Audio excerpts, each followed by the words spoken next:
Next हमारे पास का टॉपिक है motional EMF due to rotational motion. एक रॉड है, जब हम लोग इस रॉड को यूनिफॉर्म मैग्नेटिक फील्ड में रोटेशन प्रोवाइड कराते हैं, एक कंडक्टिंग रॉड को जब हम लोग यूनिफॉर्म मैग्नेटिक फील्ड में रोटेशन प्रोवाइड कराते हैं, ये कंडक्टिंग रॉड को हम लोग इस तरह से यहाँ से यहाँ घुमा रहे हैं with uniform angular speed omega. तो ये कंडक्टिंग रॉड अपने परपेंडिकुलर जो मैग्नेटिक फील्ड है उसे कट करते हैं, और इस परपेंडिकुलर मैग्नेटिक फील्ड को कट करके ये ईएमएफ इंड्यूस करते हैं। हमारा कहना होता है कि जब ऐसा है तो हम लोग बोलते हैं कि ईएमएफ इंड्यूस की वैल्यू होती है half into B into omega into L square. Basically हमारा कहना होता है यहाँ पर E equal D D T of phi, E equal D D T of phi. This is D D T of phi को हम लिखेंगे B into A. B is constant, इसीलिए हमने उसको बाहर कर दिया। This is D A by D T. B as it is एक सर्कुलर लूप का एरिया हो जाएगा हमारे पास में पाई आर स्क्वायर। रॉड की लेंथ रेडियस के बराबर है पाई एल स्क्वायर। और टाइम की बात करते हैं तो हम लोग टाइम की बात करते हैं तो omega equal 2 pi by t, इसीलिए T equal 2 pi by omega. तो हम लोग टाइम के लिए लिखते हैं यहाँ पे 2 पाई बाई ओमेगा। पाई और पाई कैंसिल हो गए, हमारे पास का रिजल्ट आ गया half B L square omega. हम लोग सर्कुलर मोशन के अकॉर्डिंग हम लोग जब प्लान करेंगे तो हम लोग यहाँ पे इसको सिंप्लीफाई करके ओमेगा के जगह पर 2 इंटू पाई इंटू फ्रीक्वेंसी लिख देंगे। यहाँ पर दिस इज फ्रीक्वेंसी, न्यू से रिप्रेजेंट करते हैं, या फिर ओमेगा को हम लोग 2 पाई बाई टी लिखेंगे तो यहाँ पर आ जाएगा B L square pi by T. ये डिपेंड करता है कि हम इसे किस फॉर्मेट में रखना चाहते हैं। Here new is frequency, new is frequency, new is frequency here and T is time period. अब हम लोग देखेंगे फैराडेज कॉपर डिस्क जनरेटर। इसमें हम लोगों ने एक डिस्क को मैग्नेटिक फील्ड के प्लेन के अलॉन्ग, मैग्नेटिक फील्ड के अलॉन्ग रखा गया है। यहाँ पर डिस्क का एरिया वेक्टर और मैग्नेटिक फील्ड का एरिया वेक्टर सेम है, और ये जो डिस्क है ये एंगुलर वेलोसिटी ओमेगा से इस मैग्नेटिक फील्ड में घूम रही है। तो ऐसे वक्त में हमारा कहना होता है कि सेंटर के about axis of rotation omega है, और सारे के सारे रेडियल वेक्टर एक एक छोटे छोटे सेल जैसा बिहेव करने लग जाते हैं। और ये सिचुएशन एक रॉड जब यूनिफॉर्म मैग्नेटिक फील्ड में एक एंड के अबाउट घूमती है उससे मिलता जुलता हो जाता है। इसीलिए जो ईएमएफ है, EMF will be half omega, half into B into omega into R square हो जाता है। और ये जो पोटेंशियल डिफरेंस है ये डिस्क के सेंटर और एंड के अबाउट जनरेट होते हैं। हमने बोला कि जब ओमेगा को हम लोग v को हम लोग ओमेगा आर, मतलब omega is replaced by v by R हो गया, तो हम लोग यहाँ पे इसको सॉल्व करेंगे। ओमेगा को 2 पाई बाई टी लिखेंगे और हमारे पास में ये कंक्लूजन आएंगे। यहाँ पर हमारे पास में this is frequency, omega is written as 2 into pi into frequency, therefore the result will be b pi R square into frequency. फिर हमने बोला कि एक सेमी सर्कुलर कंडक्टिंग लूप को जब हम लोगों ने मैग्नेटिक फील्ड में मूव कराया तो फिर इसका इफेक्ट क्या होने वाला है। तो जब हम लोग एक सेमी सर्कुलर मैग्नेटिक फील्ड को हमने इस तरह से मैग्नेटिक फील्ड में रखा है तो इसको घुमाने के बाद में कोई भी इफेक्ट नहीं देखने को मिलता है। But on the on the other hand जब हम लोग एक डिस्क को इस मैग्नेटिक फील्ड में घुमाते हैं तो हमारा कहना होता है angular displacement this is equal angular velocity into time. और ऐसे वक्त में जब ये एंगुलर वेलोसिटी ओमेगा से घूमता है तो हमारे पास कहना होता है E equal D phi by D T B into D A by D T. यहाँ पर हम लोग बोलते हैं B omega R square by 2। यहाँ पर आर इज दिस आर और ये एक रॉड जो मैग्नेटिक फील्ड में घूमती है उसके जैसा बिहेव करने लगता है। फिर हमारा कहना हो I equal E by R और E की वैल्यू है B omega R square by 2 और रेजिस्टेंस है R। हम लोगों ने अब इसके आगे की बात की है पीरियोडिक EMI। पीरियोडिक EMI क्या कहना चाह रहा है? पीरियोडिक EMI ये कहना चाह रहा है कि जब एक रेक्टेंगुलर कॉइल को हम यूनिफॉर्म मैग्नेटिक फील्ड B में घुमाते हैं, जब एक रेक्टेंगुलर कॉइल को हम यूनिफॉर्म मैग्नेटिक फील्ड B में घुमाते हैं, omega this is equal 2 into pi into frequency nu, तो ऐसे वक्त में हम लोगों का कहना था omega equal angular speed and nu is frequency, R is resistance of coil. तो हम लोग बोलते हैं फ्लक्स के बारे में, flux equal N B A cos theta, flux equal B into A cos theta for N turn N B A cos theta. फिर हमारा कहना होता है omega equal theta by t, इसीलिए theta equal omega t. Theta के जगह पर हम लोगों ने ओमेगा टी लिख दिया है। तो हम लोगों का कहना होता है flux this is equal N B A को हम लोगों ने फाई नॉट लिख दिया है, तो phi naught cos omega t, phi naught is N B A. और ये हम लोग बोलते हैं maximum value of flux, this is flux amplitude. तो ये रिलेशन बता रहा है कि फ्लक्स जो है वो एक पीरियोडिक वैल्यू के साथ चेंज होता है, टाइम के साथ पीरियोडिकली चेंज होता है। फ्लक्स की वैल्यू एक कॉस का फंक्शन है, मतलब फ्लक्स की वैल्यू एक बार जीरो से मैक्सिमम, मैक्सिमम से फिर जीरो से निगेटिव, निगेटिव से जीरो, इस तरह से साइन का फंक्शन, या फिर कॉस का मैक्सिमम से जीरो एंड देन निगेटिव, इस तरह से कॉस के फंक्शन के रूप में इसका बिहेवियर देखा जाता है। अब हमारा कहना होता है phi equal N B A cos omega T. तो induced EMF is E equal minus D phi by D T. देखते हैं इस पार्ट को सिंप्लीफाई किया हुआ, E equal minus D phi by D T और यहाँ पर हम लोग बोलते हैं minus D phi by D T, this is equal D D T of minus N B A cos omega T. जब हम लोग कॉस का डिफ्रेंशिएशन करते हैं तो minus sign omega T into omega, तो माइनस साइन जो है वो कैंसिल हो जाएंगे और यहाँ पे ईएमएफ की वैल्यू आ जाएगी N B A omega cos omega t sine omega t. यहाँ पर N B A into omega, this is written as E naught maximum value of EMF या फिर ईएमएफ का एम्पलीट्यूड, और हमारे पास के लिए एक्सप्रेशन आ जाएगा E equal E not sine omega T. लेकिन यहाँ पर N B A is maximum flux, तो इसीलिए हम लोग ये भी बोलेंगे कि maximum EMF E not equal phi not into omega.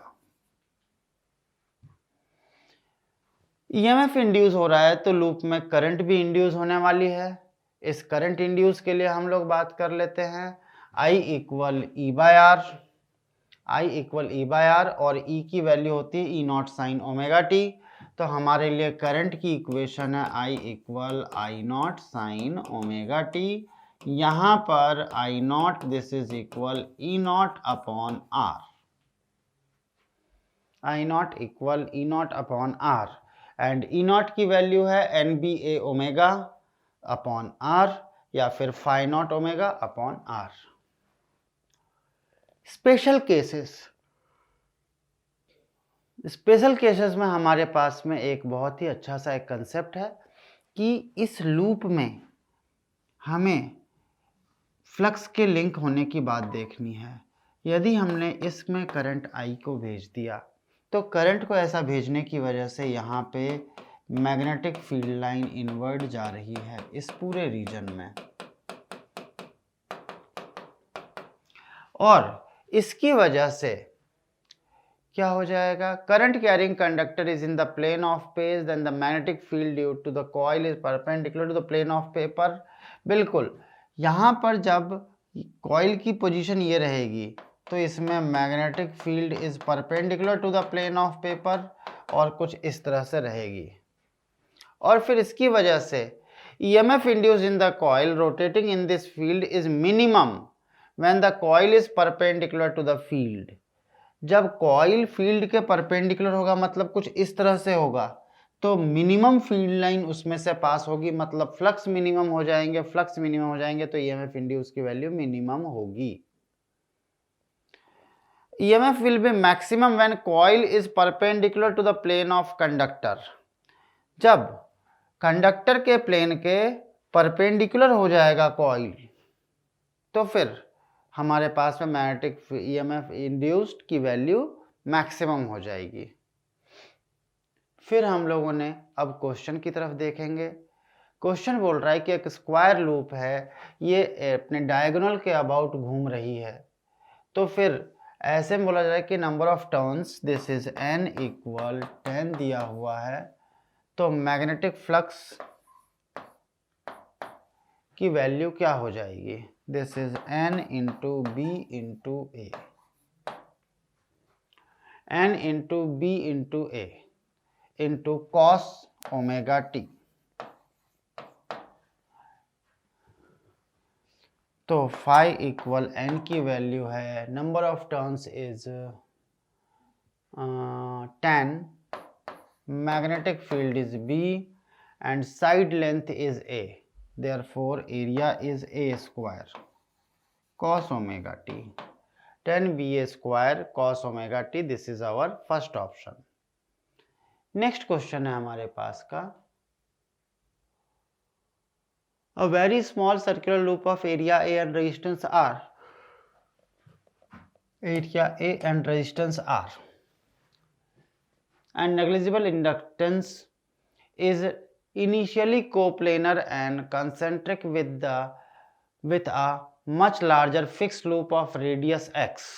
ये वाली रेडियस है x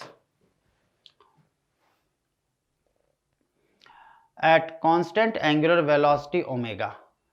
तो ऐसे वक्त में हम लोग बोलते हैं induced current in the smaller loop will be, initially magnetic field की डायरेक्शन और एरिया वेक्टर की डायरेक्शन सेम है, तो इसीलिए हम लोगों का कहना होता है phi equal B into A into cos omega T. फिर हमने बोला कि यहाँ पर छोटे से लूप के लिए हमारे पास का एरिया है ए, लेकिन जो मैग्नेटिक फील्ड प्रोड्यूस करने वाली है वो है बड़ी वाली कॉइल, और बड़ी वाली कॉइल जो है ये जो मैग्नेटिक फील्ड प्रोड्यूस कर रही है इसकी वैल्यू हो जाएगी mu 0 I upon 2 into X into A into cos omega T. इसीलिए हम लोगों को बोला जा रहा है induced EMF this is equal mu 0 I into A into omega upon में 2x विथ माइनस साइन, और कॉस का हो जाएगा minus sine sine omega T. और इंड्यूस करंट के लिए हम लोग बात करेंगे mu 0 I A omega upon 2XR sine omega T. ये है हमारे पास का option number mu 0 I A omega upon 2XR sine omega T, option number B. Next question है हमारे पास का अबाउट स्टैटिक EMI। बिल्कुल, अब स्टैटिक ईएमआई को देखते हैं। Inductance is that property of electric circuit which opposes any change in the current in the circuit, or the circuit which is large EMF induced when the current is in the circuit changes is said as greater inductance। बहुत ही सही बात है कि जब electric circuit में current induce हो रही है, जब भी कोई करंट को चेंज किया जाए तो इसे हम लोग इंडक्टेंस कहते हैं, और इसकी वैल्यू जब ज़्यादा होगी तो इसे हम लोग ग्रेटर इंडक्टेंस कहेंगे, और जब कम होगी तो इसे हम लोग लेस इंडक्टेंस कहेंगे। अब एक स्ट्रेट वायर है with no iron part in the circuit will have lesser value of inductance, while if the circuit contain a circular coil having many number of turns, the induced EMF opposes the cause will be greater, और इसीलिए इसके inductance बहुत ही ज़्यादा होंगे। इसी से हमारे पास में बात आती है सेल्फ इंडक्टेंस की। हमारे पास में यहाँ पर रियोस्टेट है, और हमने जब यहाँ पे करंट का फ्लो कराएंगे और करंट का फ्लो कराएंगे तो इंड्यूस करंट जनरेट होती है। हमने कहा कि जब हमने मेन करंट को इंक्रीज किया, अब जरा इसको बहुत सीक्वेंस से समझते हैं कि जैसे जैसे हमने करंट को इंक्रीज किया तो सोलेनॉइड में B इक्वल म्यू 0 एन आई की वैल्यू चेंज तो magnetic field change, magnetic field increase तो फ्लक्स इंक्रीज तो चेंज इन फ्लक्स ज़्यादा तो ईएमएफ इंड्यूस, और एक ईएमएफ इंड्यूस होगी। इसी तरह से जब हम लोग स्विच को डिस्कनेक्ट कर देंगे, मेन करंट को डिस्कनेक्ट करेंगे, तो वैसे वक्त में इंड्यूस करंट जो है, जैसे जैसे हमारे पास का मैग्नेटिक फील्ड डिक्रीज होगी, क्योंकि करंट डिक्रीज हो रही है तो मैग्नेटिक फील्ड डिक्रीज होगी, तो फ्लक्स डिक्रीज होगी, और फ्लक्स डिक्रीज होगी तो इसकी वजह से एक ईएमएफ इंड्यूस होगी। ये जो इंड्यूस करंट है ये डिक्रीज इन करंट का अपोज करेगा, मतलब करंट को कांस्टेंट बनाए रखने के लिए in the direction of current का फ्लो होगा। हम लोगों ने इसको यहाँ पर भी बहुत अच्छे से एक्सप्लेन किया है कि हमने एक लैंप को लगाया है, यहाँ पर एक इंडक्टर को लगाया है। अब जैसे हमारे पास में सप्लाई आएगी, सप्लाई आने की वजह से यहाँ पर मैग्नेटिक फील्ड की वैल्यू लगातार चेंज हो रही है और डिक्रीज हो रही है। जैसे जैसे करंट चेंज हो रहा है, जैसे जैसे आई चेंज होगी, वैसे वैसे मैग्नेटिक फील्ड चेंज होगी, और वैसे ही वैसे फ्लक्स चेंज होगा। ये जैसे जैसे change in flux second coil में लिंक कर रहा है, यहाँ पर का लैंप B ग्लो हो रहा है। जब जब यहाँ पे मैग्नेटिक फ्लक्स चेंज हो रहा है, वैसे वैसे लैंप B ग्लो हो रहा है। इस सिचुएशन को हमने इस तरह से समझा है। This phenomena is called self-inductance, as the EMF induced is called back EMF, and current so produced is called induced current. Coefficient of self inductance, हमारा कहना हुआ कि मैग्नेटिक फ्लक्स जैसे जैसे चेंज होती है वैसे वैसे ही करंट में चेंज आता है। मतलब हम लोग ये कहना चाह रहे हैं कि phi is proportional to I. If no magnetic material is present near the coil, the number of flux leakage with the coil is proportional to current I. Phi is proportional to I. हमने बोला यहाँ पर number of turns n phi है, तो हम लोग बोलेंगे n phi is proportional to I, और साइन ऑफ प्रोपोर्शनलिटी हटाते हैं तो एक कांस्टेंट लिखते हैं L। इस कांस्टेंट को हम लोग बोलते हैं coefficient of self inductance. L equal coefficient of self inductance. L की वैल्यू हो जाएगी n phi अपॉन I। फिर हमने बोला E equal minus N D phi by D T, तो हम लोगों ने बोला E equal minus N D phi by D T, और E equal minus D D T of n into phi, और n फाई के जगह पर हम लोग लिखते हैं Li, लेकिन L कांस्टेंट है, इसीलिए कांस्टेंट को हम लोगों ने डिफरेंशिएशन से बाहर कर दिया है। यहाँ पर if di by dt is 1, if di by dt is 1 ampere per second, तो हम लोग बोलेंगे जब di/dt की वैल्यू 1 हो जाएगी तो हम लोग EMF की वैल्यू को L के बराबर कहेंगे। हम लोग बोलेंगे EMF is equal to L।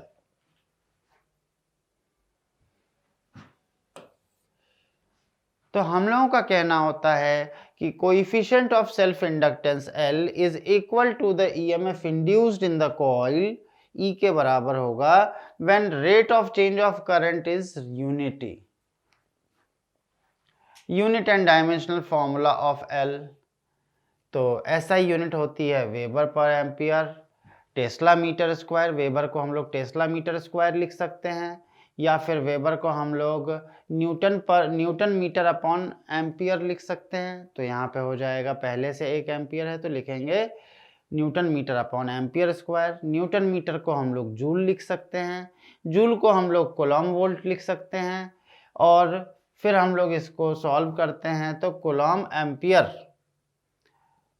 Ampere को हम लोग लिख सकते हैं coulomb upon ampere is second, क्योंकि coulomb Q upon ampere I this is equal time, इसीलिए उसको सेकेंड लिख सकते हैं। वोल्ट पर एम्पियर को हम लोग ओम लिख सकते हैं। इस तरह से हमारे पास में वेरियस यूनिट है। इसकी यूनिट हेनरी है और इसका डायमेंशनल फॉर्मूला mL/T-2 होता है, जूल पर मीटर स्क्वायर। अभी हमने जूल पर एम्पियर स्क्वायर हमने देखा भी था। अब डिपेंडेंस ऑफ सेल्फ इंडक्टेंस के बारे में जानना चाह रहे हैं कि सेल्फ इंडक्टेंस जो है वो करंट पर डिपेंड नहीं करती है, वो कॉइल की प्रॉपर्टी है जिसमें वो इंड्यूस हो रही है। तो ये करंट के ऊपर डिपेंड नहीं करती है और number of turns per depend नहीं करती है। अब हमारा कहना होता है number of turns per depend करती है, एरिया ऑफ क्रॉस सेक्शन पर डिपेंड करती है और मीडियम पर डिपेंड करती है। इसके लिए हमारे पास में सेल्फ इंडक्टेंस के लिए हमारे पास में फॉर्मूला होता है L equal μ0 n² A upon L। Coefficient of self inductance के लिए ये हमारे पास फॉर्मूला होता है इन केस ऑफ सॉलिनॉइड। और भी वेरियस वेराइटी होती है जो अभी हम आगे देखेंगे, जिसमें L की value question to question vary करेगी। Magnetic potential energy of an inductor, हमारे पास कहना होता है कि जब हम लोग पोटेंशियल एनर्जी और करंट के बीच में जब हम लोग ग्राफ देखते हैं तो हमारे पास का ग्राफ कुछ इस तरह से आता है जो कंटिन्यूसली इंक्रीजिंग ऑर्डर में होता है। रीजन बिहाइंड दिस कि U is equal to ½ Li²। तो इसीलिए I की वैल्यू के इंक्रीज के साथ U की वैल्यू स्क्वायर फंक्शन के साथ इंक्रीज होती है और ये शेप पैराबोला का शेप होता है। In a building of steady current in the circuit, the source EMF has to do work against the self-inductance of coil. Whatever the energy consumed for this work stored in magnetic field of coil, this energy is called magnetic potential energy of coil. U equal ½ Li², और हम लोग बोलते हैं कि ये कैसे आया, तो U equal phi into DI, phi के जगह पर हमने लिखा Li, इसका इंटीग्रेशन किया तो आ गया ½ Li², और इसको हमने स्प्लिट किया तो ½ Li इंटू I, Li के जगह पर हम लोग n phi भी लिखते हैं और इसीलिए ये हमारे पास का रिजल्ट हो जाएगा U equal n phi I upon 2। Calculation of self inductance for a current carrying coil. अब हम लोग देखने वाले हैं कि बहुत अलग अलग तरह के करंट कैरिंग कॉइल ये सब रहेंगे, उसकी वजह से सेल्फ इंडक्टेंस को हम लोग कैसे देखेंगे। If a coil is any shape having number of turns and carrying current I, then the total flux n phi equal Li, और phi की वैल्यू होती है BA cos थीटा। इस थ्योरी के बेसिस पर हम लोग सेल्फ इंडक्टेंस L का कैलकुलेशन कर सकते हैं। A is area of turns, theta is angle between normal to the plane with magnetic field, तो यहाँ पे L equal n phi by I, phi के जगह पर BA cos थीटा, तो हम लोग बोल सकते हैं L equal NBA/I। Circular coil की वजह से मैग्नेटिक फील्ड देखना, सेल्फ इंडक्टेंस देखना चाह रहे हैं जब कॉइल का टर्न N है और करंट उसमें I है। हम लोगों ने कहा कि एक सर्कुलर कॉइल की वजह से मैग्नेटिक फील्ड का फॉर्मूला हो जाता है μ0/4π 2πNI/R। और हम लोगों ने बोला कि B की वैल्यू ये हो गई, तो बताएं L into I this is equal N into B into A. इसीलिए L की वैल्यू हो जाएगी L इक्वल NBA/I। यही वैल्यूज को जब हम इधर लिख रहे हैं L equal N as it is रहेगा, B की value μ0/4π 2πI/R into area is pi R square. यहाँ पर ये 2πNI/R अपॉन में करंट I है, तो जब हम इसको सॉल्व करते हैं तो हमारे पास में वैल्यू आ जाती है μ0π और N into N square into R। L is proportional to N square, therefore L1/N2 equal N1 square upon N2 square। Square coil के लिए एक हमारे पास का स्क्वायर कॉइल है। अब एक स्क्वायर कॉइल के लिए हमारे मैग्नेटिक फील्ड इंटेंसिटी का फॉर्मूला होता है μ0/4π 8√2I/A। याद कीजिए तो आप लोगों ने मैग्नेटिक इफेक्ट ऑफ करंट में इस तरह का एक्सप्रेशन देखा था जब ये एंगल 45 और ये एंगल 45 थे। एक वायर की वजह से इंटेंसिटी हमने निकाला था, magnetic field intensity into 4 side करके हम लोगों ने ये रिजल्ट देखा था। फिर हमने कहा self inductance L equal NBA/I, L equal NBA/I। यहाँ पर B की वैल्यू हमने लिख दिया है और इसको जब सॉल्व करते हैं तो फिर से हमारे पास में रिजल्ट आता है कि coefficient of self inductance is directly proportional to N square. Triangular coil के लिए भी हम लोगों ने मैग्नेटिक इफेक्ट में यही सिचुएशन देखी थी। ये एंगल 60 और ये एंगल भी 60, और इसके लिए हम लोगों ने सॉल्व करके फॉर्मूला लिखा था μ0/4π 18NI/L। और हम लोगों ने बोला था यहाँ पर B इक्वल, ये हमारे पास में गलत लिखा हुआ है, ये वाला पोर्शन हमारे पास में गलत है ना, 18NI/L। और फिर हम लोग बोलते हैं self inductance L equal NBA/I। इसीलिए L equal N into B into A, triangle का area √3/4 L square. L equal 9√3 μ0NI square upon 8π। इसको सॉल्व करके हमारे पास में आता है again L is proportional to N square. बार बार हमारे क्वेश्चन में एक कंक्लूजन बार बार आ रहा है, this is L is proportional to N square. Solenoid के लिए बात करते हैं। सोलेनॉइड की वजह से मैग्नेटिक फील्ड इंटेंसिटी होती है B इक्वल μ0NI या फिर NI/, में लेंथ L। हम लोगों ने बोला again L equal self inductance L equal NBA/I, और फिर से इसको सॉल्व करके आ जाएगा L proportional to N square. इससे हमें समझ में आता है कि सेल्फ इंडक्टेंस बार बार N स्क्वायर के डायरेक्टली प्रोपोर्शनल है। कंक्लूजन हुआ μ0N स्क्वायर A/L।